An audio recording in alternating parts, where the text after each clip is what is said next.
Баатар билэг Хаян Хэрва Д Эрдэнэт нараас 2018 оны 12 дугаар сарын 7-ны өдөр Улсын хуралд өргөн мэдүүлсэн төрийн өндөр албан тушаалтны зэрэг зэндаа түүнтэй адилдах төрийн албан тушаалтны зэрэглэлийг тогтоох тухай Улсын хурлын тогтоолын төслийн хэрэгцэх хэсэг асуудлыг төрийн байгуулалтын байнгын хороо 2018 оны 12 дугаар сарын 12-ны өдрийн хуралдаанаар хэлэлцээд дараах санал дүгнэлтийг чуулганы нэгдсэн хуралдаанд танилцуулж байна.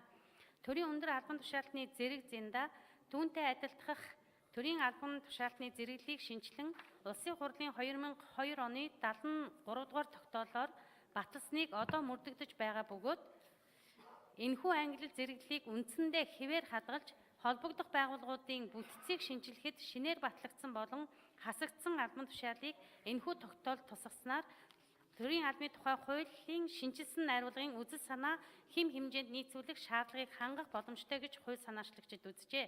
Тогтоолын төсөлтэй холбогдуулан гишүүд асуулт асууж үг хэлээгүй бөгөөд хуралдаанд орсон гишүүдийн олонх нь чуулганы нэгдсэн хуралдаанаар хэлэлцүүлэх нь зүйтэй гэж үзлээ. Улсын хурлын эрхэм гишүүдээ төрийн өндөр албан тушаалтны зэрэг зэндаа түүнтэй адилдах төрийн албан тушаалтны зэрэглэлийг тогтоох тухай Улсын хурлын тогтоолын төслийн хэлэлцэх хэсэг талаар төрийн байгуулалтын байнгын хорооны санал дүгнэлтийг хэлэлцэн шийдвэрлэж өгөхийг та бүхнээс хүсье. Анхаарал тавьсанд баярлалаа. За амар зөө их шунд баярлалаа.